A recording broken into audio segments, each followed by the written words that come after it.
The emergency meeting room buzzed with the nervous energy of a dozen different alien species, each expressing fear in their own unique way.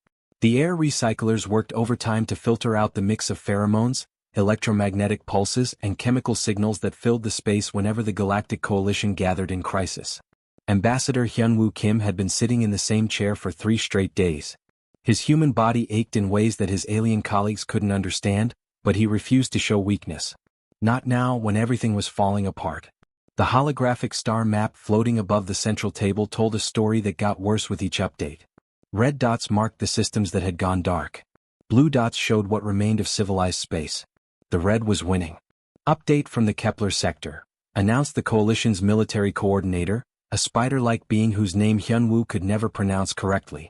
Long-range sensors confirmed total population loss. The Devourers left nothing behind. Captain Jimin Park sat 2 seats down from Hyunwoo, her posture different from everyone else in the room. While the other representatives fidgeted, clicked, hummed, or glowed with anxiety, she remained perfectly still. Her dark eyes never left the tactical display, following the progression of red markers with an intensity that made Hyunwoo uncomfortable. Chancellor Vextar, the Coalition's leader, stood on his crystalline legs and addressed the assembly. His voice carried the harmonic frequencies that his species used to convey deep emotion. Today those frequencies sang of despair. The Altair colonies are gone, he announced. 12 billion souls consumed in less than 24 hours. Our fastest evacuation ships couldn't reach them in time. The crystal formations on his head dimmed as he spoke. We're not just losing territory. We're losing hope. The room erupted in a chaos of alien voices. Some species spoke in clicks and whistles, others in electromagnetic bursts that made the human translation devices crackle. The message was the same in every language: panic. Jimin raised her hand, and somehow her quiet gesture cut through the noise. Their attack pattern isn't random. The Zephyrian delegate, a floating mass of tentacles and gas-filled bladders, pulsed with dismissive colors. Captain Park, with all due respect, your species has only been part of the Coalition for 2 centuries. You lack experience in warfare of this scale. The Devourers are a force of nature, like a solar flare or gravitational anomaly. They cannot be predicted or... They hit the agricultural worlds first, Jimin interrupted, her voice calm and steady.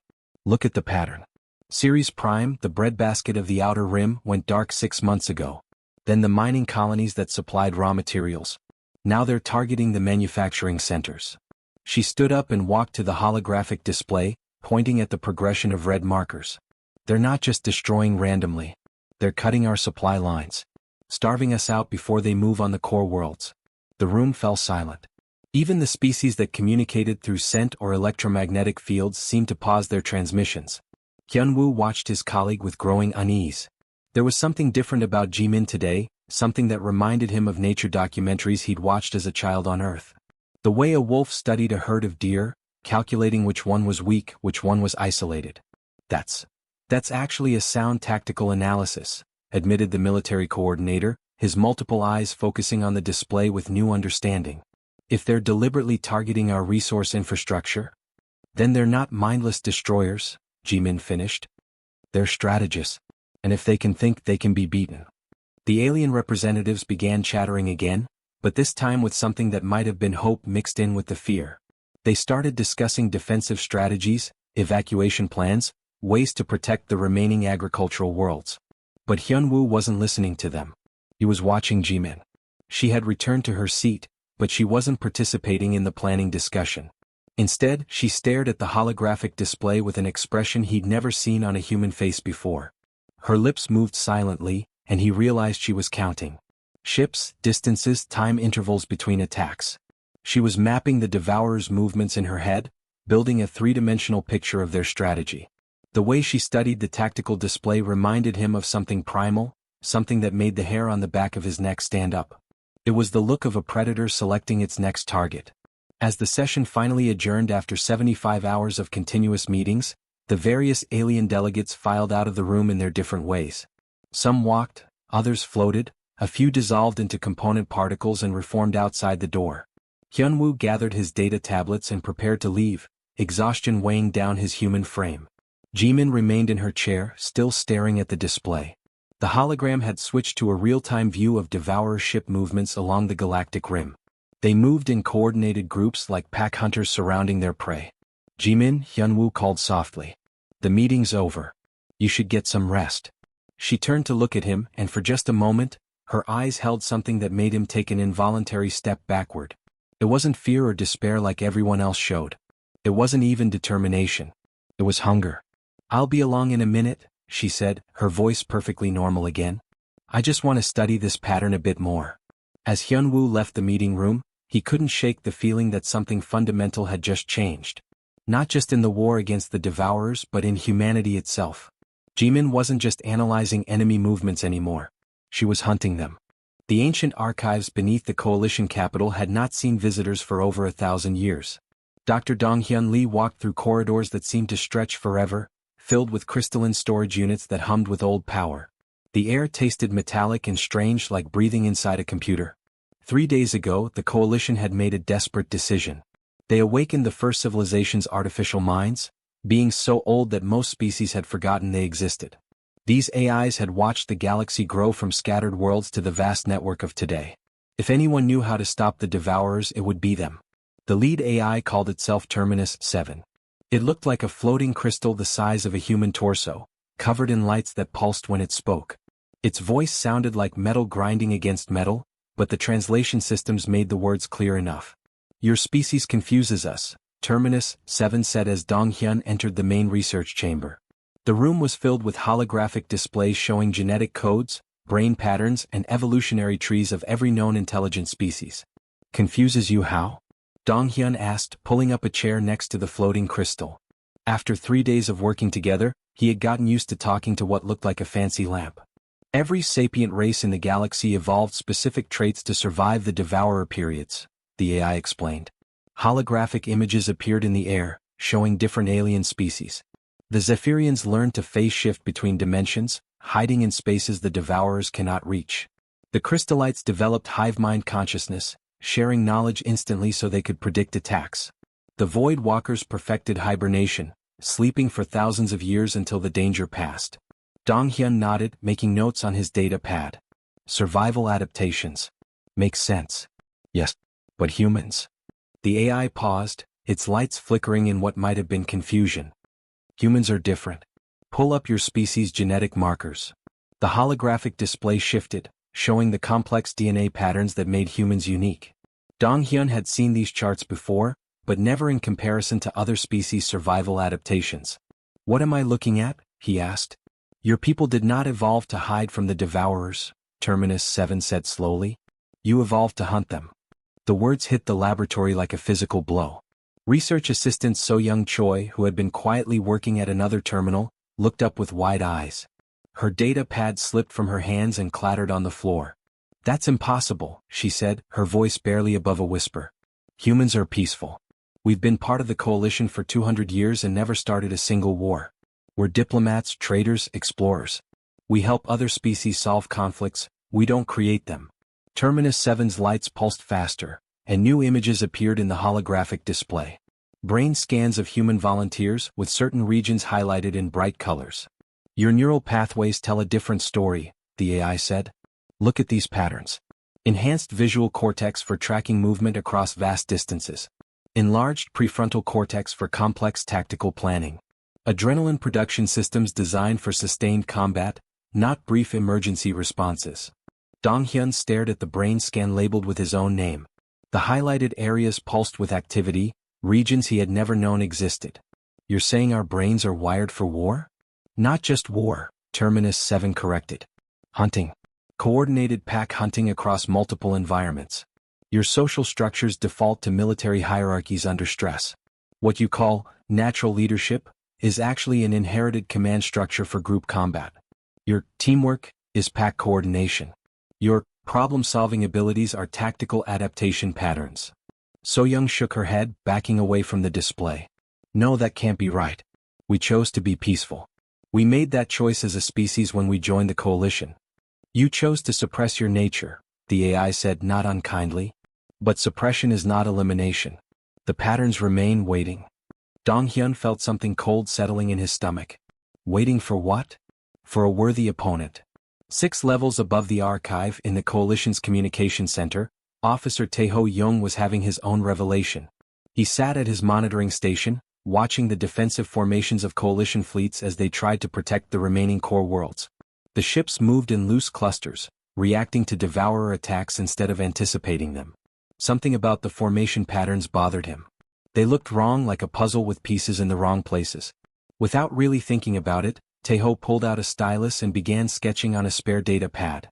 His hand moved automatically, drawing ship formations that made more sense. Concentrated strike groups that could punch through enemy lines. Pincer movements that could trap enemy ships. Harassment tactics that could hit and fade before the enemy could respond. The formations flowed from his stylus like he had been planning battles his entire life. When he realized what he was drawing, Tejo dropped the stylus like it was on fire.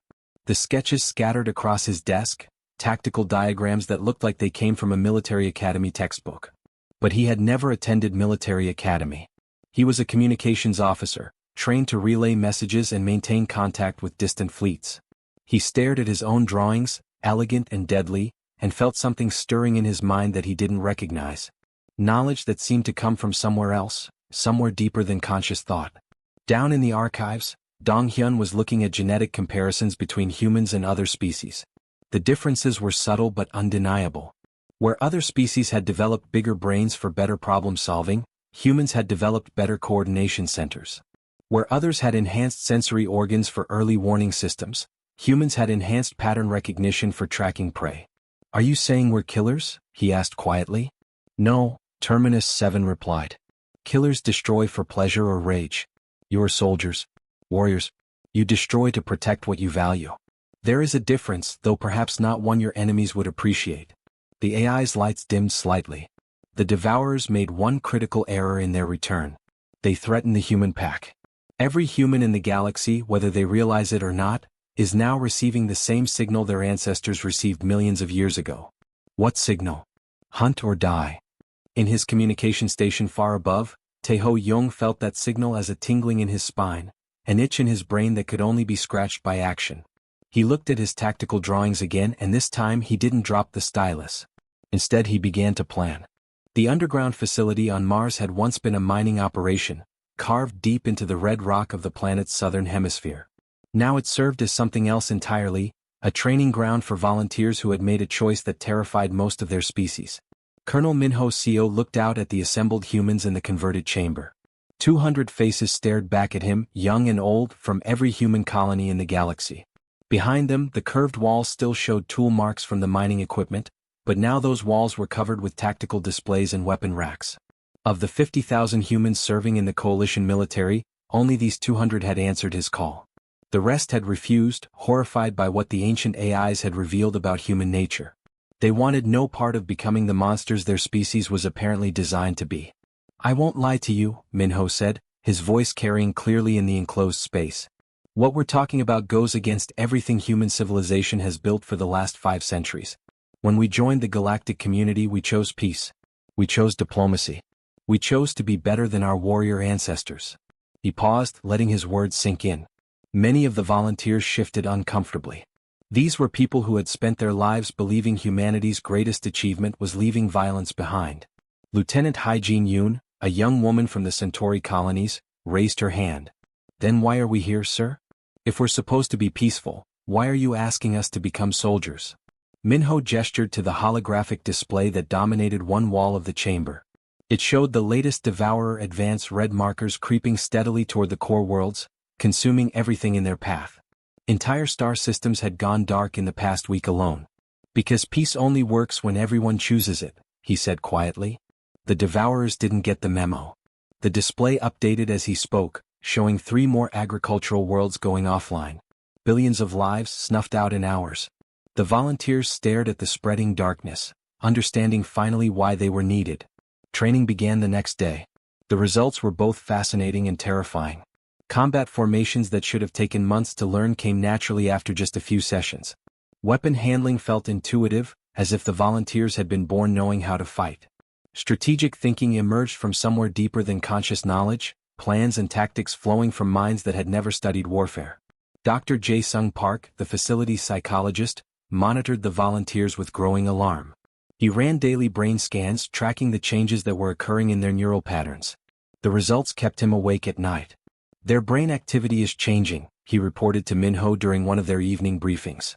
Neural pathways are strengthening in regions associated with aggression, tactical thinking, and pack coordination. It's like watching a dormant program activate. Are they becoming dangerous? Minho asked, though he suspected he already knew the answer. They're becoming what they were always meant to be, Jae-sung replied. The question is whether we can control what we're unleashing. The volunteers themselves seemed unaware of how much they were changing. They laughed and joked during mealtimes, maintained friendships, showed compassion for their fellow humans. But put them in a tactical simulation and something else emerged. Something cold and calculating and utterly focused on victory. Private Jin Woo Han, a former agricultural engineer, developed battle plans that impressed even veteran coalition strategists. Sergeant Miran Ko, who had never held a weapon before joining the program, could field strip and reassemble a plasma rifle blindfolded after just 3 days of training. It's like the knowledge was already there, Miran told Jae-sung during one of his psychological evaluations. I just had to remember how to access it. 3 weeks into the training program, Minho decided they were ready for their first mission. The coalition leadership was skeptical, 50 humans in a single modified cruiser against an enemy that had destroyed entire fleets. But they were desperate enough to try anything. Captain Soo-jin Kim commanded the strike mission aboard the Seoul's Pride, a coalition cruiser modified with experimental weapons and enhanced sensors. Her crew of 49 moved through the ship with a precision that unnerved the alien observers. They anticipated each other's actions, communicated with minimal words, operated as a single coordinated unit. The coalition admirals gave them a 15% survival probability. The Devourers had never lost a ship in direct combat. No coalition force had ever successfully engaged them and lived to report it. 18 hours after launch, the Seoul's Pride returned to base. Soo-jin Kim's face appeared on the command center's main screen, broadcasting her after-action report to the assembled coalition leadership. Behind her, her crew worked at their stations with calm efficiency. There were no signs of battle damage, no injured personnel, no indication they had just accomplished the impossible. Target neutralized, she said simply, her voice steady and professional. Devourer heavy cruiser destroyed with all hands. No casualties on our side.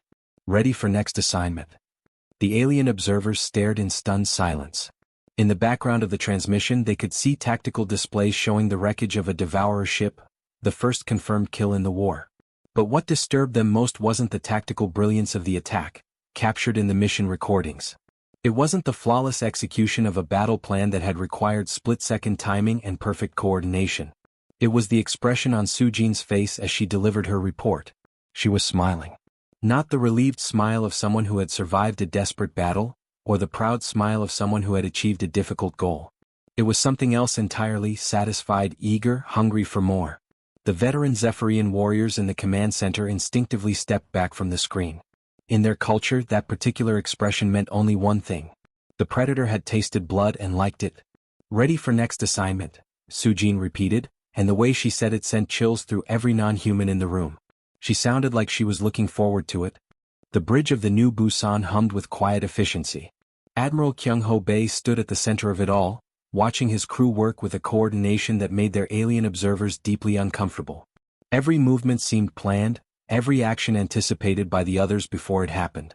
This was the first fully human fleet in coalition history. 12 ships, all crewed entirely by humans, operating as a single unit in space. The alien liaisons assigned to monitor the fleet had quickly learned to stay out of the way. The humans moved around them like water around stones, never colliding, never hesitating, always knowing exactly where their crewmates would be. Contact on long-range sensors, reported Commander Yun-Soo Lee from her tactical station. Her voice was calm, professional, but there was something underneath it that hadn't been there 6 months ago. Something sharp and eager. 17 ships, Devourer configuration, bearing 27 Mark IV. The bridge crew turned to their stations without being ordered. Weapons came online, shields powered up, navigation plotted intercept courses. They had done this dance before, and each time it became more natural, more instinctive. Vector analysis complete, Yun-Soo continued. They're heading for the Proxima colonies. Standard attack formation, they're driving the civilian ships toward the gas giant. Kyung-ho nodded slowly, studying the tactical display. The Devourer ships moved in a pattern he recognized, not from military training but from something deeper, something that whispered in the back of his mind like ancestral memory. Classic hunting pattern, he murmured, and somehow every human on every ship in the fleet knew exactly what he meant. Not because they had studied devourer tactics in books or simulations, but because they recognized the strategy of a fellow predator. They're herding the prey toward the gravity well where escape becomes impossible. Captain Jun-suk Kim's voice crackled over the fleet communications system from his ship, the Incheon Strike. Orders, Admiral? Kyung-ho looked at the tactical display again, seeing not just ship positions but possibilities, opportunities, weaknesses in the enemy formation that seemed to glow like beacons in his mind. Around him, his bridge crew waited with the patience of hunters who knew their moment was coming. He smiled, and the alien observers took an unconscious step backward. There was something in that smile that didn't belong on a civilized being's face, something ancient and terrible and utterly without mercy. "Signal all ships," he said quietly. "We're going to show them what real hunters look like." The fleet moved like a living thing. No elaborate orders were needed, no complex coordination protocols. Each ship captain knew their role in the dance that was about to begin, understood their part in a plan that seemed to write itself in real time. The Devourers had been hunting for millions of years. They were perfect killing machines, evolved to destroy and consume without thought or mercy. They had faced desperate defensive formations from every species in the galaxy, overcome every strategy the Coalition's best military minds could devise. But they had never faced humans before. The battle began 97 minutes later, when the human fleet dropped out of hyperspace in a formation that should have been impossible to coordinate without extensive planning. The Devourers found themselves not facing a defensive line they could break through, but surrounded by predators who moved with their own terrible logic. Humans didn't defend. They stalked. The lead Devourer ships suddenly found themselves isolated from their formation by human vessels that seemed to anticipate their every move.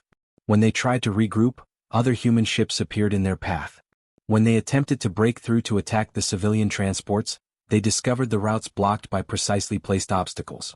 The Devourers were being hunted, and they didn't know how to respond. Commander Yun-Su watched her tactical display with the focused attention of someone tracking wounded prey.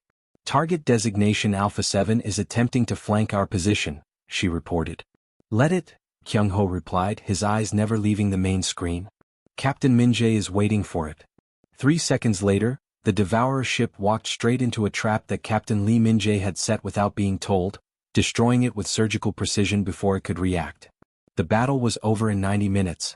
17 Devourer ships, the largest concentration of enemy forces ever assembled, were reduced to expanding clouds of debris. The human fleet had taken minor damage to 2 ships and lost no personnel. The alien observers transmitted their reports with hands that shook, voices that carried frequencies of deep unease.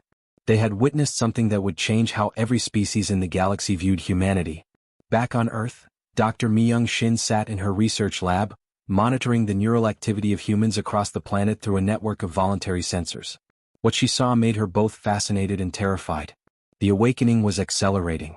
In schools on Mars, children who had been drawing pictures of flowers and animals last month were now sketching detailed starship schematics.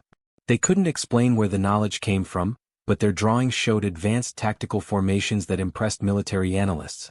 On the agricultural worlds, farmers were unconsciously organizing their communities along military lines. Town councils became command structures. Neighborhood watch groups turned into patrol units. Supply chains reorganized themselves for maximum efficiency and defensibility. "The change is species-wide," Mi-young reported to the Emergency Council via hologram. "Every human settlement in the galaxy is showing the same patterns. We're not becoming killers," she added quickly, seeing the alarm on the counselors' faces. "We're remembering what we always were." In the outer colonies, human settlers looked up at the night sky with different eyes than they had possessed just months before. Where once they had seen wonder and beauty in the endless stars, they now saw territory to be defended, hunting grounds to be patrolled, threats to be eliminated before they could reach the pack. The galaxy was vast and full of dangers that most species preferred not to think about. Ancient horrors that slept in the dark between stars, waiting for their chance to emerge and feed. For millions of years, the civilized races had hidden from these threats, developed technologies and strategies to avoid confrontation. But humans were different. They had been shaped by evolution to meet danger head-on, to hunt down threats and destroy them before those threats could harm the pack. The Devourers had made a fatal error in their calculations. They had threatened the humans' pack. Now, across human space, millions of people felt an awakening that went deeper than conscious thought. Children learned to fight before they learned to read. Adults found themselves thinking in terms of tactics and strategy without knowing why. Entire colonies reorganized themselves around principles they couldn't name but understood in their bones. The sleeping gods of war were waking up and they were hungry. The galaxy would never be the same. The Coalition Assembly Hall had never felt smaller to Fleet Admiral Songmin Yang. 6 months had passed since the last Devourer ship had been torn apart by human weapons, but the fear in the room was still thick enough to taste. Representatives from dozens of species sat in their assigned seats, but they all seemed to lean away from the human section, as if proximity to his people might trigger some violent response. Songmin understood their fear. He had watched the battle recordings himself, seen how his species had moved through enemy formations like sharks through a school of fish. The efficiency had been beautiful and terrible in equal measure. Even he sometimes lay awake at night, wondering what humanity had become. "The war is over," he said, his voice carrying clearly through the assembly hall's translation systems. "The Devourer threat has been eliminated. But that victory has created a new question, one that we must answer together." The crystalline Chancellor Vextar's lights flickered nervously as he spoke. The crystallite leader had aged visibly during the war, his normally bright emanations now dim and uncertain. "Admiral Yang, your species has proven itself remarkably capable in warfare. But the galaxy requires assurance that humanity will not turn its newfound abilities toward other targets." The words hung in the air like an accusation. Around the hall, alien representatives nodded agreement, their various appendages, tendrils and sensory organs all focused on the human delegation. They had seen what humans could do when unleashed. Now they needed to know they would remain safe. Songmin nodded slowly. He had expected this moment, had prepared for it during the long voyage back to the Coalition capital. "I understand your concerns. We've all seen the footage. We know what we're capable of now." He gestured to the holographic display that dominated the center of the hall. It showed the current state of the galaxy, green markers indicating safe systems, yellow for those still recovering from Devourer attacks, and a thin line of blue markers along the galactic rim where human patrol fleets now maintained constant vigilance. "Humanity proposes the Human Defense Compact," he announced. "All human military forces will be consolidated under a single command structure, dedicated solely to protecting Coalition space from external threats. We will patrol the rim worlds, watch for new Devourer incursions or other ancient dangers, and keep the nightmares at bay." Dr. Eunji Choi, the newly appointed Director of Human Affairs, stepped forward from her seat in the human delegation. She was a small woman with gray-streaked hair, but she carried herself with the quiet authority that had marked human leaders since the awakening began. "Our children will be raised understanding both sides of their nature," she said, addressing the assembly directly. "They will learn that they carry within them the capacity for war, but also the wisdom to choose peace. We will not hide from what we are, but neither will we let it define us completely." The alien delegates exchanged glances, communications passing between them in frequencies and chemical signals that the humans couldn't detect. They were afraid, but they were also practical. The galaxy was a dangerous place, and they had just witnessed what happened when those dangers came calling. Better to have the humans as guardians than as enemies. The vote was unanimous. They had little choice in the matter. 20 years later, Captain Woojin Park sat in his ready room aboard the Gwangju Dawn, one of hundreds of human ships that now formed a protective barrier around the galaxy's edge. The ship was sleek and deadly, designed specifically for long-range patrol and rapid response to external threats. It was also his home, had been for most of the past 2 decades. The quantum communicator on his desk chimed softly, and his daughter's face appeared in the holographic display. So-hyun was 16 now, attending school on Earth like most human children. Her face was serious as she looked at him across the vast distance of space. "Dad, I need to ask you something," she said without preamble. "Why do I have to learn combat tactics in school? There's no war anymore. The Devourers are gone, the galaxy is at peace. My friends from other species don't have to study military strategy." Woojin leaned back in his chair, looking out through the viewport at the stars that stretched endlessly in all directions. Out there in the darkness, his sensors detected nothing but cosmic background radiation and the distant light of far-off suns. But he knew that appearances could be deceiving. The galaxy was full of things that slept in the dark spaces between worlds, waiting for their moment to emerge. "Because peace isn't the absence of our nature, So-hyun," he said gently. "It's choosing when to use it." She frowned, the expression so much like her mother's that it made his heart ache. "I don't understand." "We learned something about ourselves during the war," he explained. "We discovered that we're very good at fighting, at hunting, at destroying our enemies. That knowledge doesn't disappear just because the immediate threat is gone. We have to learn to live with it, to control it, to use it only when necessary. But what if we never need to use it again? What if the galaxy stays peaceful? Woojin smiled, though there was sadness in it. Then our children will ask their parents the same question you're asking me. And the answer will be the same. We prepare for war so that we can preserve peace. After the call ended, he stood and walked to the viewport, looking out at the star field that had been his constant companion for so many years. Somewhere out there, other human ships moved through the darkness like silent wolves, patrolling the boundaries of civilized space. They were hunters by nature, warriors by design, but they had chosen to be guardians. The galaxy slept peacefully under their protection, knowing that the monsters that had once threatened everything they held dear were now their monsters. The guardians were predators, but they were predators with a purpose, predators who had learned to hunt only those who threatened the pack. It was a delicate balance, maintained by choice rather than instinct. And as long as humanity remembered both sides of their nature, the capacity for terrible violence and the wisdom to restrain it, that balance would hold. In the depths of space, the human fleet continued its eternal patrol, and the galaxy remained safe under the watchful eyes of sleeping gods who had chosen to dream of peace.